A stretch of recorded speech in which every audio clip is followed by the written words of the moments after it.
Today we look at Nehemiah's part in this. Verse 9 says, "Then I came to the governors of the province beyond the river and gave them the king's letters." Remember last week, King Artaxerxes sent him with resources and a letter to these governors saying, hey, I'm letting them, I'm allowing them, I'm giving my permission and my weight to rebuild this wall. Remember that? Because it had been stopped before. And so he's saying, hey, nope, I want it built this time. Let him do it. So he goes with these letters to the provinces beyond the river, and he gives them the letters. And when these two guys hear it, they get mad. And so before we really get into Nehemiah, it's important that we stop for a second and notice this one reality, that there is an enemy. There is an enemy that is against you living in or working in or striving in the mission of God. Sanballat and Tobiah were angry simply because someone had, as it says in verse 10, someone had come to seek the welfare of the people of Israel. They were angry that somebody would come do this, so they began. So we're not going to quite get into their opposition. That's going to come later. We're going to really look at that in a few weeks, what we do with this opposition, because it is something that is all throughout Nehemiah. But this morning, I just want us to know that there is an enemy, and when you commit to living in the mission of God and living out the mission of God in this world, there is an enemy that will come against you. Don't let it distract you. Don't let it disrupt what God is doing. Don't let it discourage you. But there is an enemy. You have to know that before you get started, or it will cause you to give up. Now that does not count against my time. Okay, so I'm going to take those few minutes back. That was just a side note, all right? So back into this, the first thing that we see with Nehemiah, let's look at verse 11. He says, "So I went to Jerusalem and was there 3 days." The first thing that we see with Nehemiah is that he understands that you have to prioritize the Sabbath. You have to prioritize Sabbath rest. You have to prioritize this act of rest. He was in chapter 1. Remember that he wept and he mourned and he fasted and he prayed over the destruction of Jerusalem and the nation and the wall. And then earlier in chapter 2, we see that he went before the king all distraught, and then he risked it all and said, hey, can I go back and rebuild this wall? He's passionate about this. He is eager to get there and work, and he finally gets to Jerusalem, and the first thing he does is rest. The first thing he does is he takes 3 days to rest.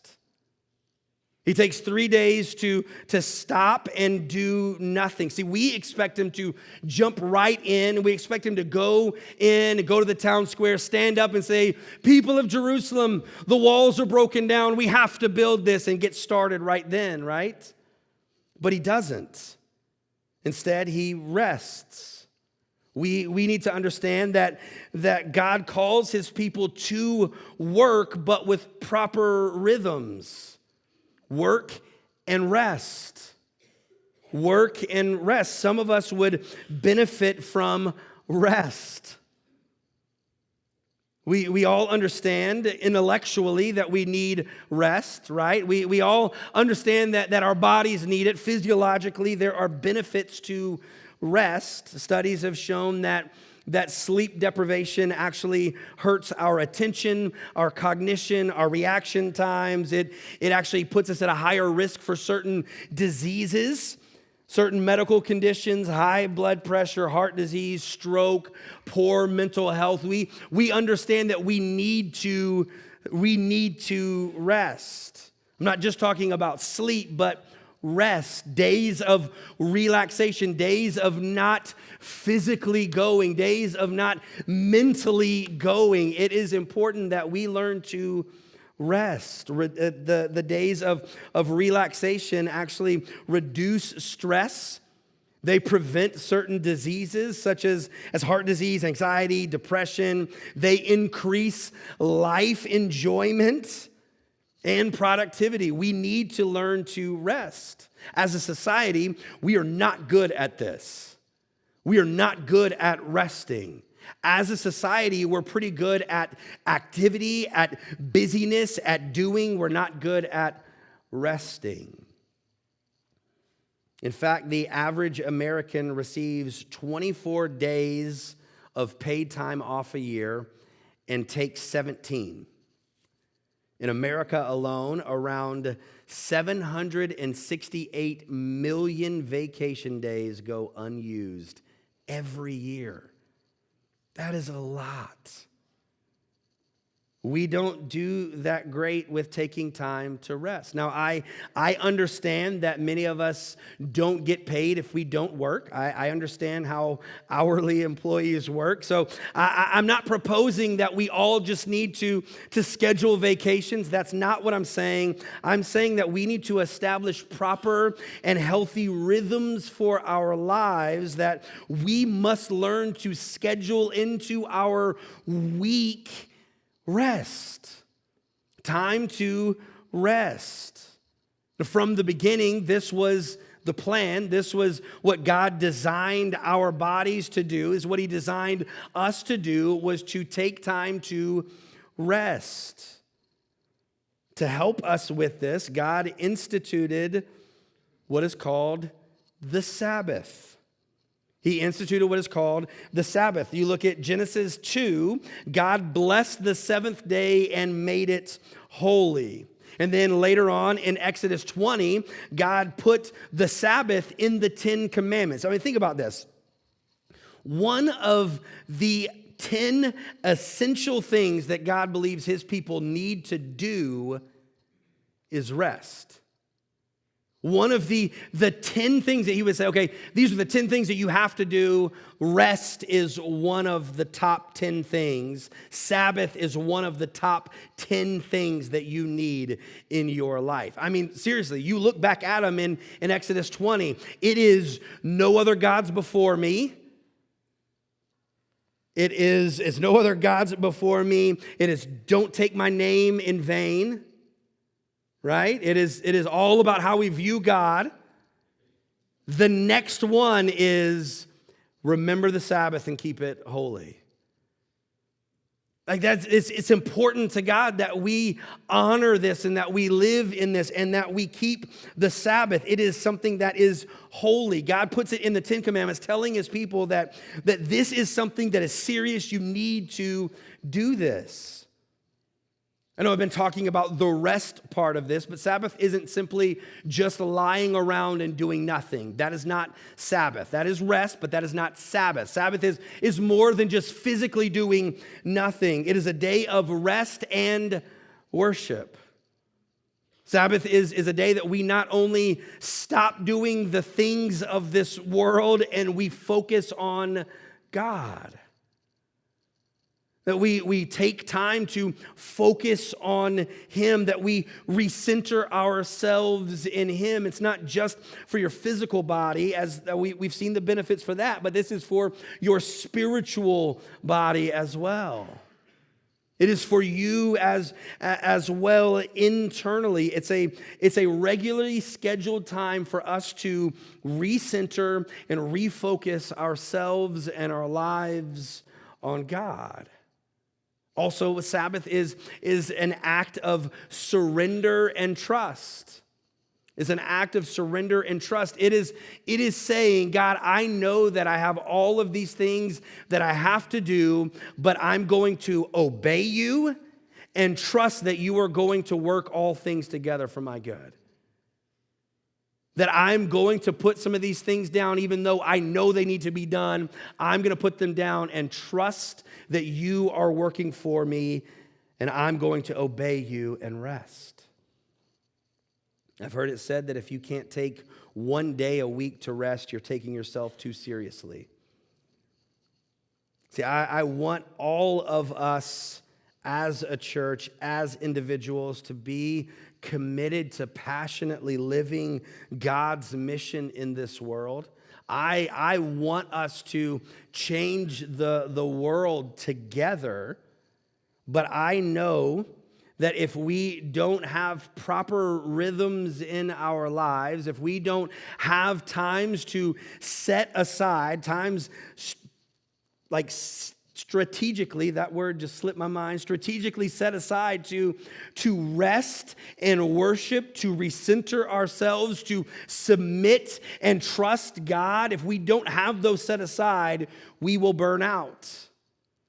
We will lose sight of what is important. I've seen it too often that people without proper rhythms, without these strategically set aside days for rest and worship, I've seen it way too often. People begin to trade intimacy with God for busyness for God. The church is full of people who have traded intimacy with God for busyness for God.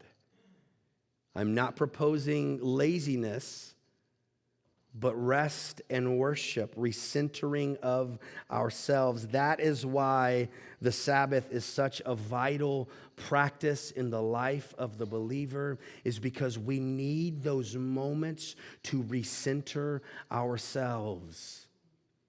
The reason we begin the week on Sunday, our week begins on Sunday. The reason we begin on Sunday as a church, we decided to have church on Sunday morning to begin the week, is because we need to go into the week coming out of this recentering of ourselves together. We need those strategic, set aside times to rest and worship. It's important for us. The first thing that we see with Nehemiah is that he prioritized this Sabbath rest. The second thing that we see here, look in verse 12, he says, "Then I arose in the night, and I and a few men with me, and I told no one what my God had put in my heart to do for Jerusalem. There was no animal with me but the one on which I rode. I went out by night by the valley gate to the dragon spring and to the dung gate." You see all of this. He goes out. The thing that we see here in these few verses is that proximity matters. Proximity matters. Proximity matters. Nehemiah went to the wall himself. He went near the wall. He wanted to see the wall for himself. See, this whole book begins with Nehemiah in Susa, the citadel, and then now he is in Jerusalem. And the distance between Susa and Jerusalem is 925 miles. 925 miles. That is the distance from here to the Florida Panhandle. Imagine making that trip on a camel or a donkey, bringing all of the entourage and all of the supplies that he brought with him. It would have taken him 3 to 6 months to make this trip. Like, this wasn't just a little, I'm going to hop over there and be there. This was a trip. He wanted to go and be there. He could have stayed back in Susa. He could have sent word and resources for them to rebuild the wall. I mean, think about it. If King Artaxerxes was willing to allow his trusted bodyguard and advisor and servant to go for an extended period of time to rebuild this wall, surely he would have been fine sending resources for them to build the wall. Nehemiah could have stayed where he was comfortably in his home, but instead, he didn't want to just send word and resources. He wanted to go. He wanted to be there with them. And then when he gets there, he doesn't just go sit back and send his servants to go do the work. No, he goes and he actually walks the wall himself. He knew that proximity matters. I need to be near this. He wanted to have his boots or sandals on the ground. He wanted to be there with the people that were hurting. He wanted to speak with them. He wanted to be able to interact with them. He wanted to see the broken down walls himself. He wanted to begin to build them back himself. He left the comfort of his home to go to this broken down city for who knows how long, and then walked the wall himself, seeing the devastation, seeing the destruction. When it comes to the mission of God, proximity matters. You have to be near it. You have to feel it. You have to experience. You have to be there with it. You have to be near the broken down walls. You have to be in the fray. You can't stand back at a distance and simply send word and resources. For years, the way the church has viewed missions is that there are these people to whom we send money. These men and women who have moved from their home to go to Africa or India or China or one of those places, those are missionaries, and our role as a church is to send them resources.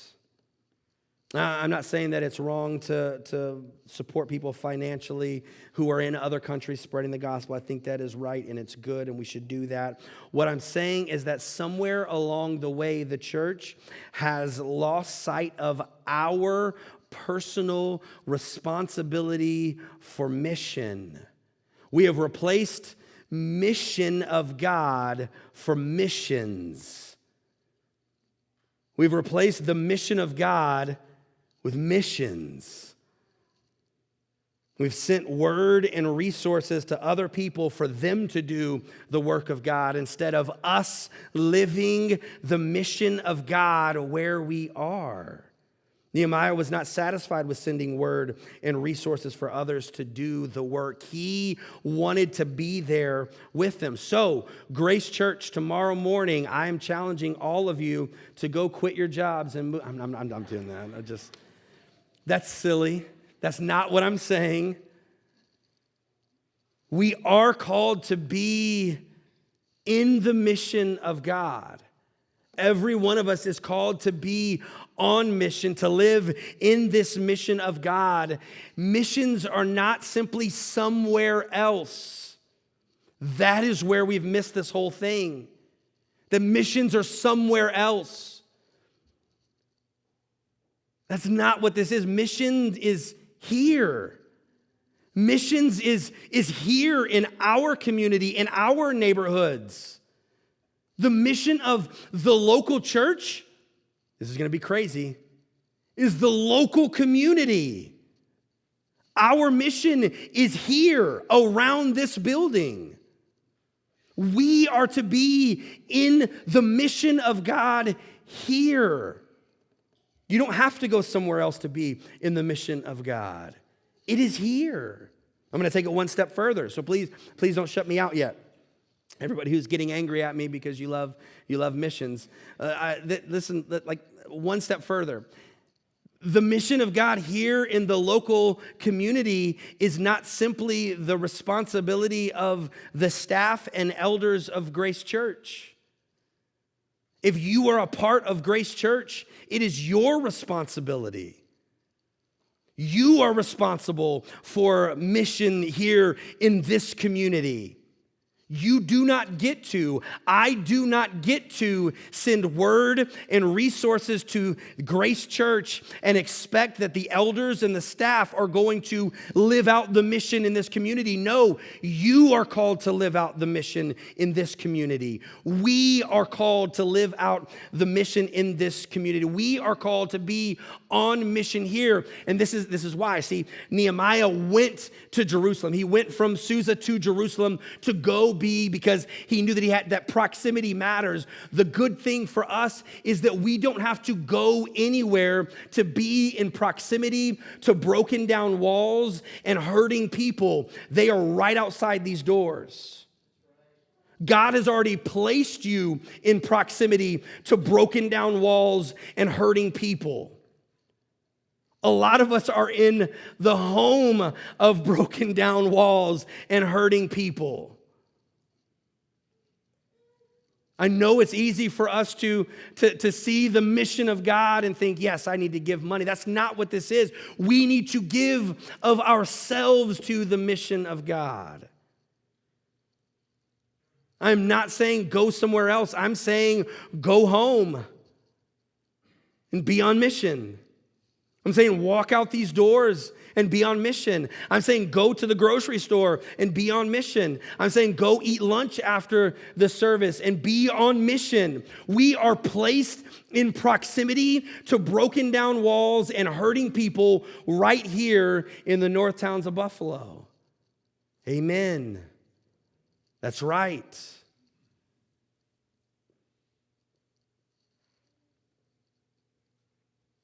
We've already been placed in proximity. God's made it easy on us. We don't have to go to be in proximity. You're there. But are you looking for the broken down walls? Are you looking for the hurting people? Or are you too busy and too preoccupied with your life and yourself and your issues to even notice the broken down walls and the hurting people that are around you? Buffalo is the number 6 least biblically minded city in America. Now, that would be understandable if we were the 6th largest city in America, but we're not. We are biblically illiterate, yes, but it's more than that. It's not just that we don't know the Bible, it is that we don't care about the Bible here in Buffalo. We care about the Bills and we care about this. Oh, shoot, I probably should back up from that. I don't want to get on that. But we don't care about the Bible. That is a broken down wall here around us, that the Word of God is not lifted high as it should. It is not regarded as significant and special here in our community, in our neighborhoods, in our homes. That is a broken down wall that I believe we as the church should emphasize. How do we rebuild this wall? Maybe some of you are hearing this and are stirred to rebuild a passion for the Word of God. That is a wall that you want to rebuild. How do we rebuild that passion for the Word of God here? Some of us would say that we are deeply concerned for the hurting that are around us. You look all around you and you see hurting people everywhere you look. This is the most depressed and most anxious time in history. Millennials and Gen Z are the most depressed and most anxious generations in history. Suicide rates are at an all-time high. Something needs to be done about the hurting that is around us.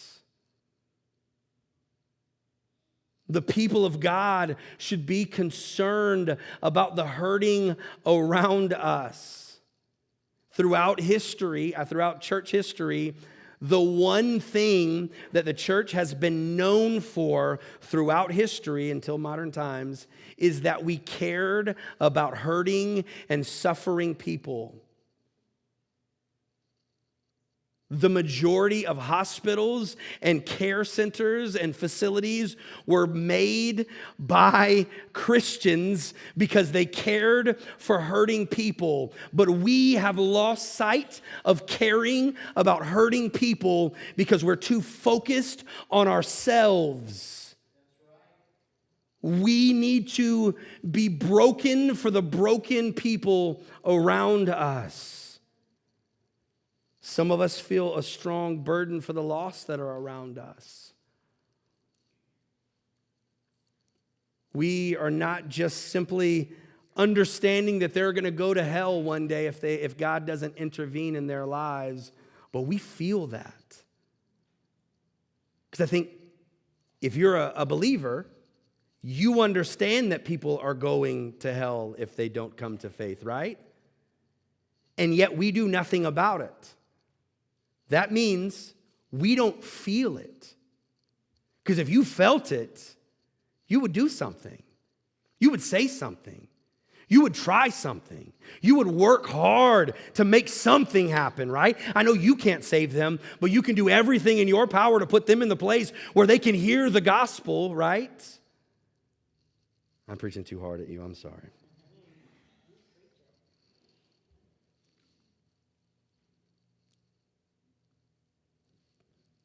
We don't care about lost people anymore. We care about having our holy little huddle, and that's it. God has placed you in your job around lost people for you to reach them. He has placed you in your neighborhood around lost people for you to reach them. He has placed this church in this neighborhood around lost people for us to reach them. Do we see that as a need? What are the broken down walls near you?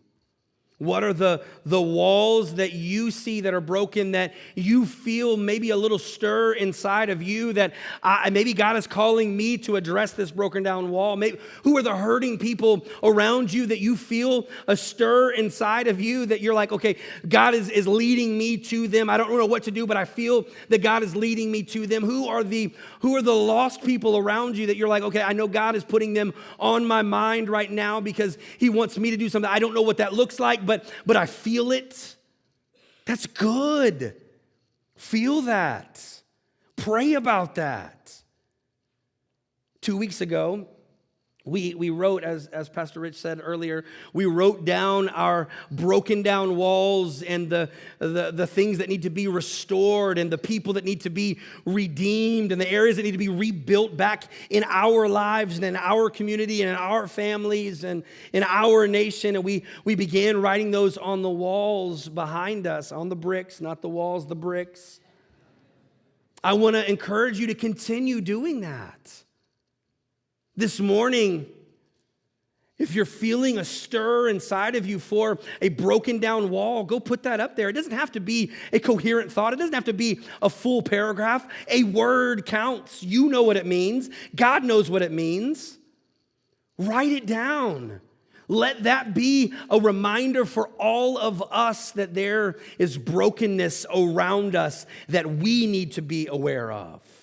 It's been very good for me to walk through here during the week and see the things that are written on these walls and stop and notice the hurt that's there, notice the broken down walls, and take a moment to pray for them. It's good for us to stand beside you in this feeling that I need to be addressing this broken down wall. It's good for us as a family, as a body of believers to stand beside you and pray with you, even if we don't know all of the situation and all of the circumstances. It is good for us to walk with you and pray with you through that. So please, I encourage you to write those down. Let us see them. Let's work on these broken down walls that we are already in proximity to. That's the good thing. We don't have to go somewhere else to be in proximity of hurt, of broken down walls, of lost people. They are here. Let's lean in a little bit closer. There's one thing that we see in Nehemiah, the final thing we see in Nehemiah that he understood. And there's no verse that really says this. This is just what you know when you do a little research. But patience is required. When you go back to week 1 of this series, you get this sense of urgency, right? You get this sense of passion. And at the beginning, he weeps and mourns and fasts and prays for days. You get this sense of urgency. But as we said in week 1, that Nehemiah had this sense of urgency, but he was never hurried. He was never rushed. He was always patient. Because remember, I mean, you can look back in chapter 1, he begins to fast and mourn and weep and pray, and he goes for 100 days. 100 days before he even talks to the king about going. He spends three or 4 months just praying and pursuing God over the hurt that's there. And then we talked about earlier in this, the 3 to 6 months that it would have taken for him to get down there and be a part of this. And then when he gets there, he spends 3 more days waiting. Nehemiah was patient. He didn't rush out. He didn't go ahead. He didn't do all this. He was patient. But what we don't see in here, what we know from reading through this guy named Josephus, who was an ancient Jewish historian, he says that the period between verse 8 and verse 9, from when King Artaxerxes says, yes, you can go, to he went, was 5 years. Nehemiah spent 5 years waiting and praying and hoping and trusting and believing and hurting for Jerusalem.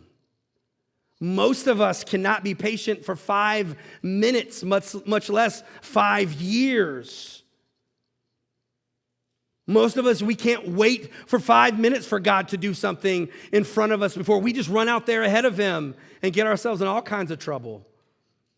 Some of us give up after 5 minutes if we don't see the results already. This patience is on both ends of this. It is wait on God. Don't rush out ahead of him and do something that he's not actually leading you to do. And then it's also don't give up before he does what he's going to do. His plan is not your plan. His time is not your time. Let us not grow weary in well-doing. For in due season we will reap if we do not faint. Don't give up. Be patient. Keep striving. Keep working. Keep hoping. Keep praying.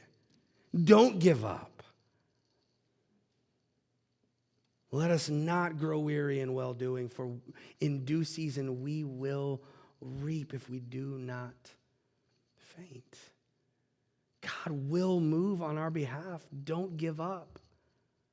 Don't give up. Keep praying. Keep working. Keep having those conversations. Keep looking. Keep longing. Keep hoping. Keep trusting. Keep pursuing God.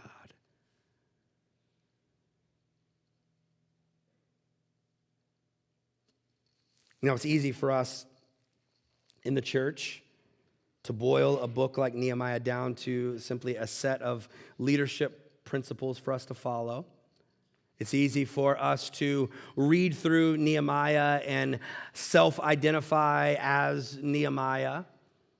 It is easy for preachers like myself to come along and preach to all of us like we are just a bunch of Nehemiahs who need to get busy working on rebuilding the walls. But this passage, this story, this book, you are not Nehemiah. I am not Nehemiah. Now, we can learn some things from Nehemiah, but we are not Nehemiah. In this story, we are the nation of Israel. In this story, we are not the ones who are the saviors going to rescue. We are the ones who need to be rescued. Nehemiah is a type or a shadow of the one to come. See, all throughout the Old Testament, there are types and shadows of the one who would come. There are images that are supposed to push our attention to the future, to the one Messiah who would come and would be the true and better.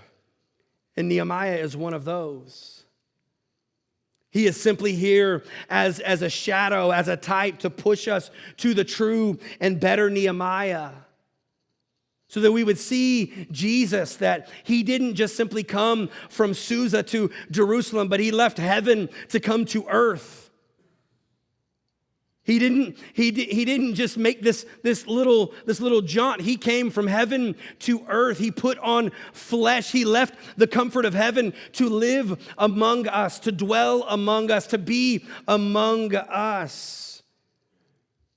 To experience what we experience, to feel what we feel, to hurt as we hurt. He came here to be among us so that he could be touched with our infirmities. He came so that he could be that great high priest to whom we are to go boldly to receive help. Because he knows what we feel. Because he felt it too. See, Nehemiah is a shadow of the true and better Jesus. Jesus is the one who came to rescue and redeem a people for himself. And just as Nehemiah called these people and invited them to work in this mission of restoring the walls and rebuilding the walls, Jesus has called us to be a part of this mission of rebuilding the walls here.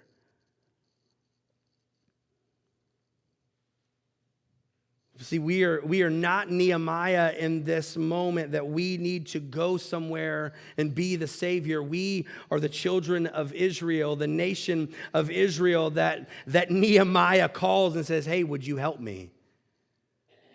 Because Jesus is calling, hey, will you help me? There's a difference. See, the leader, Nehemiah, he had to have a plan. He had to have a strategy. He had to know what would work. He had to make everything work. The nation, they just simply had to put one brick at a time. So next week we'll look at the challenge from Nehemiah as he calls them, and we'll see their response to it. But this morning I want to leave us with this one image. God came to this earth where we are to restore and rebuild this place for his kingdom. He came to where we are, to the broken down walls, to the hurting people, to redeem and restore and rebuild. And he invites us to join him. Will you join him? That is the challenge before us this morning. It is not to do something fancy. It is not to do something special. It is not to do something huge. It is not to have all the things figured out. Don't get ahead of yourself. Don't get overwhelmed by all that there actually is for us to do. Right now, all we have is simply the call. Will you join this mission? Will you step into this mission? Will you step out of your complacency and get busy in the mission of God? That is the call. All we have to do this morning, don't look ahead. Next week, come back and we'll talk about what that looks like. But this morning, the call is this. Will you join? Will you step out? Will you commit to being a part of God's mission? Will you? Will you commit to being a part of God's mission? That is the call before us this morning.